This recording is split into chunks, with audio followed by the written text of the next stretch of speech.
네, 매월 마지막 주는 안전주간으로 여러분과 함께하고 있습니다. 오늘 목요일은요, 우리 일상의 필수 이동수단이잖아요. 자동차가 오늘 주인공입니다.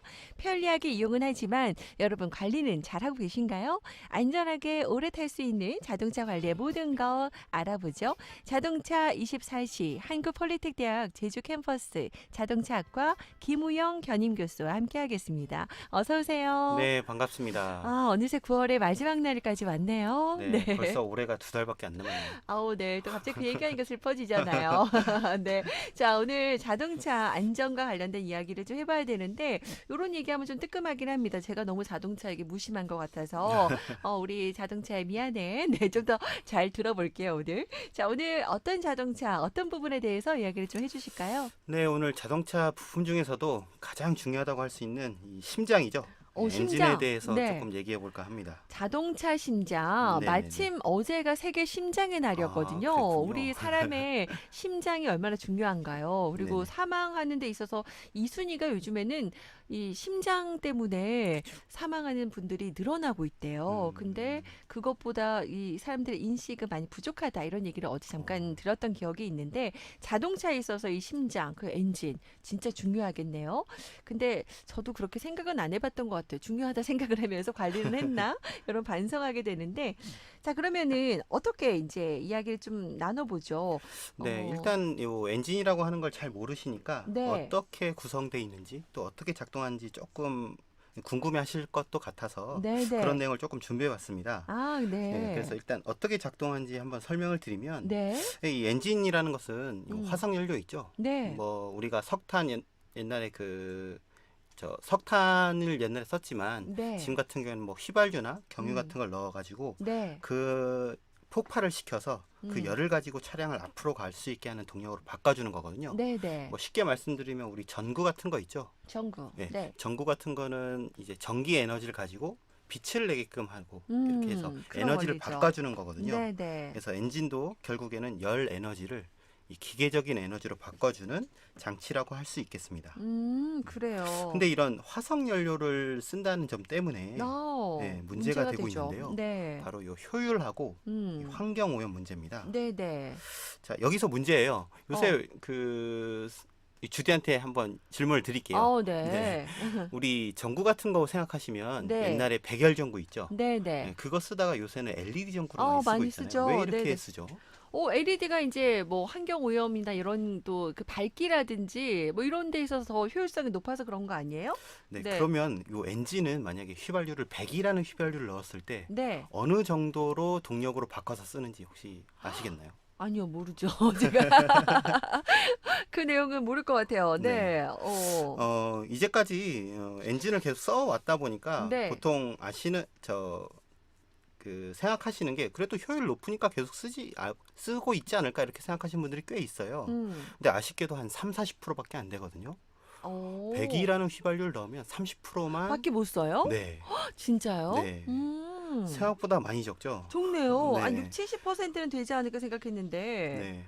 그 나머지 한 6, 70% 정도는 이 네. 공기 저항, 그러니까 뭐 트럭이나 이런 것처럼 저항이 많이 받는 이런 차들은 더더욱 안 좋겠죠. 아. 그리고 뭐 엔진 안에도 이런 기계적인 부분들이 마찰이 일어나서 그런 음. 저항도 있고 음. 타이어하고 그다음 바닥에 닿는 이런 저항 때문에 악영향을 끼쳐서 효율이 많이 낮습니다. 그래, 아니, 그러면 내가 엔진, 그, 요즘 휘발유 가격도 높은데, 네. 100을 넣었는데 얘가 한 30밖에 못 쓰고, 네. 나머지는 그럼 어떻게 되는 거예요? 얘가 그러니까 뭐, 나머지가 다 손실인 거죠. 손실. 손실되면서 이게 대기 오염이 되는 거군요? 그렇죠. 네. 배기가스가 네, 나오면서? 네, 네, 아, 네. 그래서 이게 지금 이제 전기 자동차, 뭐 수소 자동차 이런 얘기가 그렇죠. 나오는 네, 거거든요. 네, 네, 맞습니다. 아하, 네. 이런 그 배기가스 말씀하셨으니까 네. 배기가스가 이게 나오는데 예전부터 이런 환경 오염이 크게 얘기하기 전부터 우리는 네. 촉매 장치란 걸 썼었어요. 네, 네. 뭐 일산화탄소라든지 탄화수소라든지 뭐 질소산화물 이런 배기가스들이 나왔는데 네. 이걸 촉매 장치를 통해서 이제 수증기 음. 또는 이산화탄소로 바꿔서 배출하고 있거든요. 네, 네. 네. 우리가 숨을 쉴 때도 이산화탄소란 게 나오잖아요. 네. 그래서 이산화탄소로 바꿔서 배출하면 괜찮다 이렇게 해서 지나갔었습니다 예전에는. 네, 네. 네. 어. 근데 지금은 세계적으로 요 탄소 중립이라는 탄소 얘기를 하고 중립. 있어서 네네. 한번 들어보셨을 거예요. 많이 네. 들어보셨죠. 네. 그래서 지금 아까 얘기하셨듯이 이런 점 때문에 전기 자동차 또는 이런 하이브리드 자동차가 지금 판매, 생산 이렇게 퍼지고 있는 거죠. 그런 쪽도 관심 많고 그리고 네. 이제 우리 그 단속도 하잖아요. 그 차량들. 그쵸. 네네. 이제는 진짜 이 환경에 대해서 또 많은 분들이 관심을 갖고 있습니다. 탄소 중립, 뭐 탄소 없는 섬 2030, 네, 뭐 네. 카본 프리 아일랜드, 뭐 우리 네. 제주 이런 정책들 많이 그쵸. 들어보셨을 텐데 이 지구 온난화나 이상 기후 문제를 해결하기 위해서 그래 우리 사람이 움직이는 이 발자국이 다 탄소라고 하거든요. 네, 근데 네. 탄소를 줄여야 하는데 그래요. 그래서 이제 이런 대책들이 나오고 있어요. 자동차도 그러니까 심각하네요. 우리 곁으로 바짝 다가왔어요. 우리가 네, 준비해야겠어요. 네. 그리고 네. 이제 그 작동이 어떻게 되는지 알아봤으니까 네. 그 이제 엔진 구성에 대해서 조금 살펴볼게요. 그래요. 우리 이제 엔진으로 다시 돌아야 됩니다. 자동차의 심장은 엔진에 대해서 오늘 설명을 좀 하고 있어요. 네. 좀 구성 좀 얘기해 주세요. 이 엔진 구성을 살펴보면 옛날에 우리 곤충 머리 가슴 배 이렇게 나눴듯이 간단하게 머리, 한 가슴, 세 배. 부분으로 이렇게 나눠 보면 네. 실린더 헤드 부분이 있고요. 네. 그다음에 실린더 블록, 그다음에 제일 밑에 오일팬이라는 부분으로 나눠 볼 수 있어요. 가장 위쪽에 실린더 헤드 부분은 요 점화 또는 연료 분사 장치가 있고, 네. 그다음 흡기, 배기구 이렇게 있습니다. 음. 그리고 가운데는 피스톤하고 요 크랭크 축이라는 게 있거든요. 네. 그리고 오일팬에는 각 엔진 각부에 공급되는 요 엔진 오일이 저장돼 있는 곳이라고 생각하시면 돼요. 지금 이제 우리 교수님께서 한국말로 하시는데 제가 이렇게 저만 못 알아듣는 거 아니죠? 네. 아니 근데 아마 남성분들은 그 개념 정확하게 잘 아실 것 같고 네네. 예전에 저도 기술 과목 시간에 네네. 한번 배웠던 기억이 가물가물한데 네. 조금 더 쉽게 좀 설명해 주세요. 네. 네, 여기 쉬운 내용은 아니에요, 확실히. 네. 쉬운 내용은 아니다 보니까 제가 네. 이렇게 간단하게 딱 말씀드릴게요 하고 나서 말씀을 드렸는데 네. 쉬운 내용은 아니고 정비소 가셔서 네. 혹시나 이런 단어들을 들으면 한번 들어봤다. 이 정도 하려고 제가 네. 한번 설명드렸고요. 그 개념 정도만 알면 되는 거죠? 네네, 그렇죠. 네. 우리 엔진 관리에 필요한 부분만 제가 말씀드리면 네. 이 윤활 부분이 가장 중요하다고 생각하시면 돼요. 네. 결국에는 아까 얘기 드린 것처럼 많은 금속으로 이루어진 부품들이 조립되어 있는 게 요 엔진이다 보니까 네. 요 금속과 금속이 결국에 맞닿게 됩니다. 네. 그래서 요 금속하고 금속이 맞닿아서 빠르게 얘네들이 마찰되면. 마찰이 일어나게 되면 네. 이 두 금속이 마찰열 때문에 녹아서 붙어버리게 돼요. 붙어요. 그래서 이 금속 사이의 윤활 위해서 우리가 관리를 위해서 교환하시는 엔진 엔진 오일이라는 오일. 거를 이제 사용하게 되는 겁니다. 네네. 이 엔진오일이라는 것이 흔히 교환하고 나시면 뭐 5,000km, 10,000km 얼마나 쓰고 교환해야 되는지 모르시는 분들이 많아요. 애매모호해요. 네. 그래서 이 엔진 오일은 언제 교환하는지 정확히 모르시지만 네. 결국엔 엔진 오일이 이 성능을 잃기 전에 교환하는 게 가장 중요하다고 말씀드릴 수 있어요. 성능을 잃기 전에 성능을 잃으면은 마찰이 생겨서 문제 생길 수 있으니까 네, 그렇죠. 그 전에 그러면은 어떻게 지금 알 수가 있어요? 네. 요 엔진 오일이 오염되기 전에 교환한다는 거는 네. 제가 뭐 예를 들어 설명드리면 우리 우유 같은 거 많이 사 드시잖아요. 네. 우유라는 걸 구입하실 때 아마 유통기한 보고 구입하실 거예요. 네. 근데 제가 요새 먹는 걸 많이 좋아하다 보니까 한번 알아본 단어가 있는데 네. 유통기한 말고 소비기한이라는 게 있더라고요. 맞아요. 요즘에 그 개념도 도입됐어요. 네. 그래서 요 유통기한 말고 요 소비기한이라는 게 있어서 만약에 저는 요 네. 냉장고 이 네네. 우유가 요 냉장고 안에 계속 있는데 유통기한은 지나갔어요. 네네. 지나갔는데 냉장고 안에 계속 있으니까 그 유통기한이 지나도 먹을 수 있는 소비기한은 아직 유효한 거죠. 네네. 그래서 저는 요 조금 이렇게 유통기한은 지났지만 소비기한 내에 들어오면 저는 먹거든요. 네. 맞아요. 이게 요즘에 네. 그러니까 이게 자꾸 버려지거나 낭비되는 게 많아서 네. 유통기한 말고 이제 소비기한 써야 된다고 하잖아요. 그러니까 네네. 소비기한은 이게 상하기 전에 사람이 먹을 수 있는 그 기간을 말하는 거거든요, 여러분. 그쵸. 그래서 유통기간이 생각보다 되게 짧대요. 그래서 이런 부분들을 착오 없이 하기 위해서 이제 소비기한이라는 얘기가 있는데 그 얘기신 것 같아요. 네.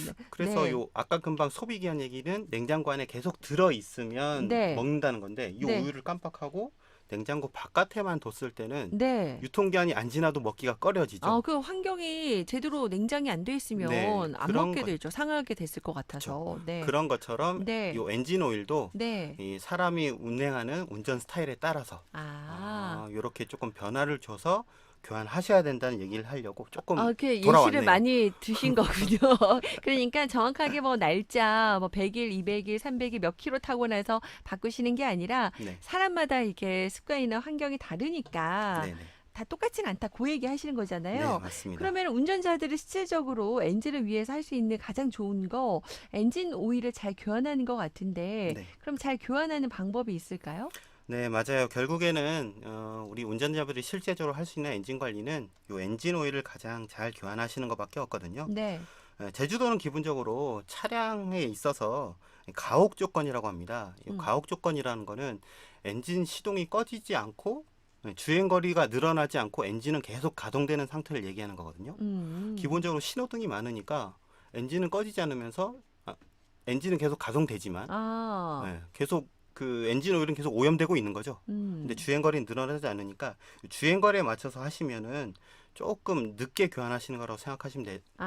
제주도는 음. 주행 거리가 별로 안 맞군요, 환경이. 네, 네. 그래서 만약에 요 제조사에서 한 10,000km 정도의 교환을 하셔라 이렇게 되면 제주도 같은 경우는 조금 줄여서 한 7, 8천 정도의 교환해 주시는 게 좋습니다. 음. 그리고 가장 중요한 거는 제가 생각할 때 요 엔진 오일이나 이런 그 경정비하는 곳을 한 군데 딱 정하세요. 네네. 정하셔서 요 한 군데에서 딱 계속 교환하시는 걸 권장드려요. 그래야 만약에 네. 이렇게 관리하시다가 내가 이거 언제 엔진오일 교환했지? 네네. 이랬을 때 여기에서만 했었으니까 네. 정비 이력도 남고 아. 바로 이렇게 알아볼 수 있게끔 네, 그게 네. 가장 좋아요. 그래요. 한 군데 우리 병원도 그렇고 어디든 이렇게 딱 이렇게 정해진 곳에 가고 싶잖아요. 그러니까 네. 자동차 관리도 마찬가지군요. 네. 네. 자, 그리고요 또 도움되는 또 얘기가 있을까요? 만약에 정말 그 차를 한 2세대 갖고 계시니까 음. 어떤 차는 특정적으로 많이 안 타시는 분들이 좀 있어요. 뭐 그래서 세컨드, 서드 차들이 다 네, 네. 있으시군요. 그래서 1년에 네. 5,000km도 안 타시는 네. 분들이 꽤 있어요. 예, 이럴 때는 아까 우유를 예를 든 것처럼 아무리 안 타시더라도 이 주행거리 안 됐다고 해서 교환 안 하시는 게 아니고 음. 적어도 1년에 한 번 이상은 교환해 주시는 게 좋습니다. 아무리 안 타도 1년에 한 번 정도는 네, 그렇죠. 교환하고 관리하는 게 좋을 거고 어쨌든 그 엔진 오일이 오염되기 전에 빨리 먼저 가는 게 좋다고 했잖아요. 교환하는 게 네네. 약간 차에서도 그런 거 느낌을 받기도 하나요, 혹시나? 느낌을 받으시는 분들이 가끔 있긴 한데 그분은 진짜 예민하신 거고요. 정말 예민하신 거고 거의 못 느끼는 못 거죠? 느끼는 게 정상입니다. 주기를 일정하게 그냥 정하고, 네, 우리 건강검진 받듯이 그쵸. 미리 빨리 받는 건 상관없는 거잖아요. 네, 교환하는 맞습니다. 거는. 네네. 그 방법이 좋을 것 같네요. 네. 아무튼 제주도가 환경적으로 엔진한테는 좋지 않은 조건이었군요. 네. 그래서 조금, 신경 쓰셔야 될 것 같고, 다른 엔진 관리 방법이 있을까요? 뭐 다음으로 중요한 거는 냉각수가 되겠는데요. 냉각수는 다들 아시다시피 뭐 엔진 이 과열이 됐을 때 식혀주는 요 중요한 냉각수죠. 냉각수가 되겠는데 네. 보통 신차인 경우에는 5만에서 10만 킬로 정도까지 사용 가능하세요. 근데 요 교환 시점이 돼가지고 교환하시고 한 번 교환하고 나면 2년에 4만 킬로마다 교환해 주시는 게 좋아요. 냉각수도 마찬가지로 엔진오일처럼 성능이 떨어지기 전에 교환하셔야겠죠. 네. 그래서 요거는 뭐 가서 점검받아서 괜찮다 이렇게 하시는 것보다 그냥 때가 되면 교환하신다 이렇게 생각해서 교환해 주시는 게 가장 좋습니다. 네. 그래서 요 냉각수도 주기적으로 계속 점검 받으시고 뭐 새는 곳은 없는지 양은 정상적으로인지 이렇게 살펴보시면 좋고 네. 마지막으로 제가 말씀드리고 싶은 거는 네. 제가 평소에도 아침에 출근할 때 보면 시동을 걸자마자 이렇게 출발하시는 분들이 있거든요. 그거 안 좋아요? 이거 좋지는 않거든요. 네. 왜냐하면 엔진 오일이 아까 말씀드린 것처럼 오일팬에 저장돼 있다가 엔진 각부로 이렇게 공급이 되는데 네. 시동 걸자마자 하시면 공급이 되기도 전에 출발하시는 거거든요. 무리가 그래서- 되겠네요, 네, 자동차에게. 그렇죠. 그래서 한 30초에서 1분 정도 그래요? 잠깐 요새는 뭐 블루투스 같은 거 돼 있으니까 노래 잠깐 선곡하시고 출발하시기 전에 네네. 아니면 라디오 주파수를 딱 맞추시고 맞추시고, 101.5로 맞추시고, 제주시에서는. 네, 맞추시고 네. 출발하시면 되고요. 네. 출발하시더라도 네. 냉각수 게이지가 반 정도 이제 올라올 때까지는 네. 무리하지 않게 2000rpm 밑으로 이렇게 하셔서 주행하시고 정상 된 다음에 네. 조금 예, 아. 주행하시는 게 좋습니다. 그런 요령도 좀 필요하군요. 근데 네네. 요즘엔 다들 이렇게 아침 출근 시간대 사실 좀 바쁘고 그쵸. 지각하지 않으려고요. 그쵸. 1분 1초가 바쁘니까 빨리빨리 그냥 시동 걸고 출발하시는데 시동 걸고 안전벨트도 점검 한번 하시고 주파수도 맞추고 한 30초 1분 네. 정도의 잠깐의 여유도 꼭 가지시기를 바랍니다. 네. 자, 오늘 이야기도 들으시면서 이런 생각하게 되네요. 진짜 가장 중요한 건 뭐든지 관리, 네. 사전에 미리 예방하는 맞죠. 게 가장 중요하다는 거 다시 한번 오늘 느끼게 됐습니다. 자, 자동차 관리에 대해서 여러분도 궁금하거나 하고 싶은 이야기 있으시면 또 월간 자동차 24시를 통해서 만날 수 있으니까요. 함께 해주시기 바랍니다. 자, 9월 오늘 이렇게 마무리하고요. 저희는 10월에 네. 뵙도록 할게요. 고맙습니다. 네, 감사합니다. 네, 월간 자동차 24시 오늘 한국폴리텍대학교 제주 캠퍼스 자동차학과 김우영 겸임 교수와 함께했습니다.